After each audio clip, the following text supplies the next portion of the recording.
بلکہ جس نے بھی ایسی کوشش کی اکثر و بیشتر ان کی جانب سے انتہائی جارحانہ رد عمل دیکھنا پڑا، بلکہ کچھ لوگ تو ان کے ہاتھوں مارے بھی گئے ہیں۔ جزیرے کے لوگ آج اس جدید دور میں بھی گویا پتھر کے زمانے میں رہتے ہیں۔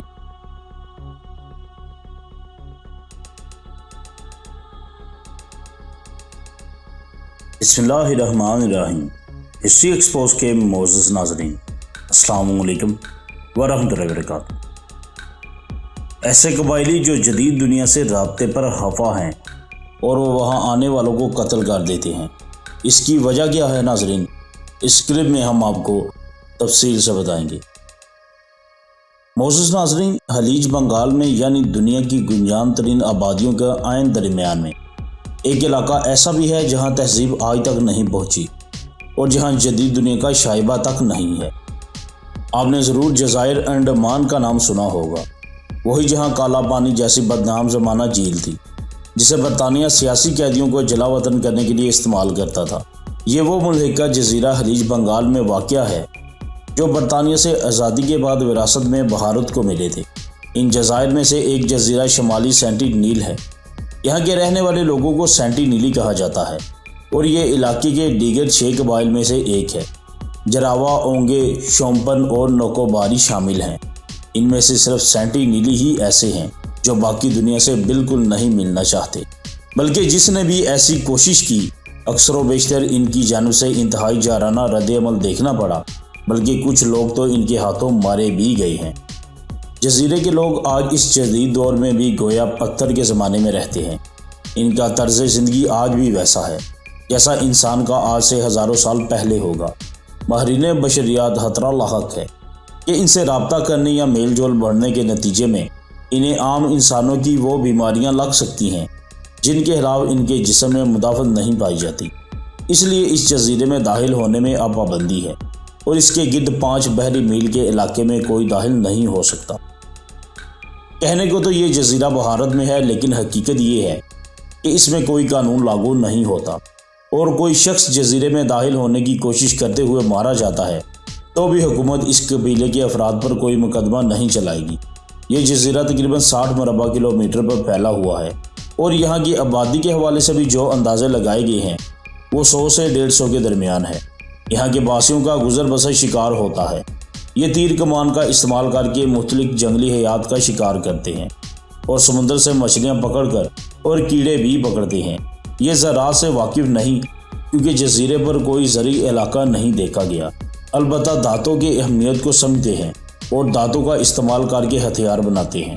تاریخ میں اس جزیرے کا ذکر پہلی بار 1771 میں ملتا ہے، جس پر ایسٹ انڈیا کمپنی کا ایک جہاز اس کے قریب سے رات کے وقت گزرتا تھا۔ سن 1867 میں ایک ہندوستانی جہاز نیوا اس جزیرے کے قریب پھنس گیا تھا۔ مسافر اور عملہ بحفاظت ساحل تک پہنچ گیا اور وہاں تیسرے روز مقامی قبائلی افراد نے ان پر تیروں سے حملہ کر دیا۔ کپتان ایک کشتی کے ذریعے یہاں سے بھاگنے میں کامیاب ہو گیا اور کئی روز بعد اسے دوسرے بحری جہاز نے سمندر سے نکالا۔ باقی تمام مسافروں کی جزیرے پر موجودگی کی اطلاع ملنے پر برطانوی بحری نے یہاں کا رخ کیا اور دیکھا کہ مسافروں نے ڈنڈوں اور پتھروں سے مقابلہ کر کے قبائلیوں کو بھگا دیا اور پھر وہ دوبارہ ان کی طرف نہیں آئے۔ اس جزیرے پر جانے کی پہلی باقاعدہ کوشش سن 1880 میں برطانوی بحری کے ایک افسر مورس وڈہال پورٹ مین نے کی۔ انہوں نے چند مسلح اہلکاروں کے ساتھ جزیرے پر قدم رکھا اور انہیں آتا دیکھ کر قبائلی گھروں سے بھاگ گئے۔ کئی روز کی تلاش کے بعد انہیں چند گاؤں ملے۔ انہوں نے مجموعی طور پر 6 قبائلی افراد کو پکڑا، جس میں ایک بزرگ جوڑا اور 4 بچے تھے۔ انہیں جزائر کے مرکزی شہر پورٹ بلیر لایا گیا، جہاں دونوں بزرگ تو بیمار ہونے کے بعد چل بسے۔ بچے مرے تو نہیں لیکن وہ بیمار ضرور پڑ گئے، جس پر انہیں جلد بازی میں واپس جزیرے پر لایا گیا اور بہت سے تحفے تحائف دے کر انہیں چھوڑ دیا گیا۔ ماہرین سمجھتے ہیں کہ ان بچوں کی واپسی کے بعد جو امراض مقامی قبائلوں کو لاحق ہوئے ہوں گے، غالباً انہی کی وجہ سے اس جزیرے کے باسی بیرونی دنیا سے رابطہ نہیں کرنا چاہتے۔ سن 1896 میں ایک قیدی انڈمان جزیرے سے فرار ہونے میں کامیاب ہو گیا تھا اور ایک کشتی بنا کر اس جزیرے کے ساحل تک پہنچ گیا۔ تلاش کے بعد اس کی لاش اس جزیرے کے ساحل سے ملی تھی۔ اس کے جسم میں کئی تیر گھسے ہوئے تھے اور گلا بھی کٹا ہوا تھا۔ بعد میں ان سے کئی بار رابطہ کرنے کی کوشش کی گئی 1974 میں کئی ماہرین نے نیشنل جیوگرافی سوسائٹی کے لیے ایک دستاویزی فلم میں ان سرچ آف مین بنانے کے لیے اس جزیرے کا رخ کیا۔ اس دوران 3 دن تک قبائلی افراد سے رابطہ کرنے کی کوشش کی گئی، یہاں تک کہ ان کی کشتی خراب ہو گئی اور اس حادثے سے کچھ ہی دیر بعد مقامی افراد جنگل سے نکل آئے اور تیروں سے ان پر حملہ کر دیا۔ ایک تیر ڈائریکٹر کی ٹانگ پر لگا، بہرحال وہ وہاں سے نکلنے میں کامیاب ہو گئے۔ اس دورے میں سینٹینیل قبائلیوں کی اولین تصاویر ضرور کھینچی گئی۔ رگھوبیر سنگھ کی کھینچی گئی تصاویر جولائی 1945 میں نیشنل جیوگرافی میگزین میں شائع ہوئیں۔ سن 2004 کے آخر میں بحر ہند میں آنے والے سونامی نے سینٹینیل جزیرے پر بھی تباہی مچائی۔ بھارت کی افواج نے ہیلی کاپٹر کے ذریعے پورے جزیرے کا جائزہ لیا کہ کہیں قبیلے کو مدد کی ضرورت تو نہیں، لیکن ان کا رویہ بہت جہرانہ نظر آیا۔ اس مہم کے دوران 32 افراد گنے گئے جو 3 مقامات پر پھیلے ہوئے تھے اور لاش کوئی نہیں تھی۔ ان کے ہیلی کاپٹر پر تیر اندازی کے بعد اس مہم کو ختم کر دیا گیا، کیونکہ یہ یقین ہو گیا تھا کہ قبائلی بڑی حد تک سونامی کی تباہی کی کارروائیوں سے بچ گئے ہیں۔ جس واقعے نے اس جزیرے کو یہاں کے مقامی باشندوں کو دنیا بھر میں شہرت دی، وہ نومبر 2018 میں پیش آیا، جب ایک 26 سالہ امریکی جون ایلین جاؤ مسیحی مذہب کی تبلیغ کے لیے اس جزیرے پر پہنچا تھا۔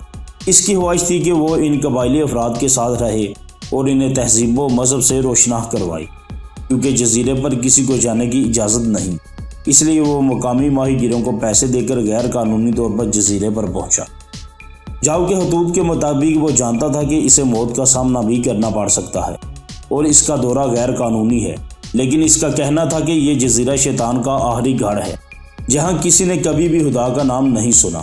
ان لوگوں کو یہ پیغام پہنچانا ضروری ہے، اگر وہ مجھے قتل بھی کر دیں تو مجھ سے ناراض مت ہوں، میری لاش نکالنے کی بھی ضرورت نہیں۔ 15 نومبر 2018 کو جاؤ نے جزیرے پر اترنے کی پہلی کوشش کی۔ اس کی کشتی جیسے ہی جزیرے کے قریب پہنچی، اسے مقامی افراد کی سخت رد عمل کا سامنا کرنا پڑا، جس پر وہ واپس چلے گئے۔ جاؤ کے خطوط کے مطابق دوسری بار جب وہ وہاں پہنچے تو مقامی افراد نے حیرت، خوشی اور غصے کا ملا جلا رجحان دکھایا۔ اس موقع پر ان کے لیے مذہبی گانے بھی گائے گئے۔ جاؤ کے مطابق یہ لوگ اونچی آواز میں اور اشاروں کے ساتھ بھی بات کرتے۔ آخری حد میں جاؤ نے بتایا کہ میں نے انہیں مچھلیاں تحفے میں دی تو ایک لڑکے نے مجھ پر تیر مارا جو میری بائبل میں گھس گیا جو میں نے سینے پر رکھی ہوئی تھی۔ اس کے بعد وہ واپس چلے گئے۔ مزید ناظرین جاننے سے پہلے ہماری آپ سے گزارش ہے، ہمارے چینل کو ضرور سبسکرائب کر لیجئے اور بیل نوٹیفیکیشن کو بھی ضرور پریس کر دیجئے تاکہ ہماری آنے والی نئی ویڈیوز آپ کو ملتی رہے، آپ اسے سنتے رہیں اور اپنے علم میں اضافہ کرتے رہیں۔ معزز ناظرین، ایک روز مزید چھوڑ کر 17 نومبر کو جاؤ نے ماہی گیروں سے کہا کہ وہ اسے جزیرے پر چھوڑ دیں۔ انہوں نے بعد میں دیکھا کہ مقامی افراد اس کی لاش لے کر جا رہے ہیں اور اگلے روز اس کی لاش ساحل پر پڑی دیکھی گئی۔ پولیس نے جاؤ کی مدد کرنے پر 7 افراد کو گرفتار کیا کہ وہ اسے جزیرے پر کیوں لے گئے، جبکہ نامعلوم افراد کے خلاف قتل کا مقدمہ بھی درج کیا گیا، لیکن ان کے خلاف کارروائی نہیں ہوئی۔ خود امریکی حکومت نے کہا کہ وہ بھارتی حکومت پر دباؤ نہیں ڈالے گی کہ وہ قبائلی افراد کے خلاف اقدامات کرے۔ جاؤ کی لاش واپس لینے کی کوششیں بھی روک دی گئی۔ بلا شبہ یہاں جدید دنیا کی کچھ نہ کچھ آثار تو اس قبیلے کو نظر آتے ہی ہوں گے۔ آسمان پر ہوائی جہاز اور سمندر میں بحری جہاز یہاں سے گزرتے ہیں۔ اتنی مہمات جو ان کے جزیرے کی طرف گئی ہیں، اس سے بھی انہیں اندازہ ہو گیا ہوگا کہ باہر بھی ایک دنیا ہے جو ان سے مختلف ہے اور بہت زیادہ مختلف ہے، لیکن بیرونی دنیا کے خلاف اتنی مزاحمت غالباً تاریخ میں کسی نے نہیں کی۔ تو ہسٹری ایکسپوز کے معزز ناظرین، آپ کو آج کا ہمارا یہ کلپ کیسا لگا؟ آج ہم نے آپ کی خدمت میں ایک منفرد ٹاپک رکھا۔ آج ہم نے آپ کو ایسی قبائلیوں کے بارے میں بتایا جو دنیا سے رابطہ نہیں کرنا چاہتے، اگر دنیا ان سے رابطہ کرے تو انہیں قتل کر دیا جاتا ہے۔ کلپ آپ کو کیسا لگا؟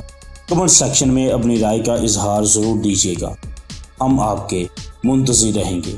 ملتے ہیں ایک نئے خاص بہترین معلوماتی کلپ کے ساتھ۔ دعاؤں میں ضرور یاد رکھیے گا۔ اللہ نگہبان۔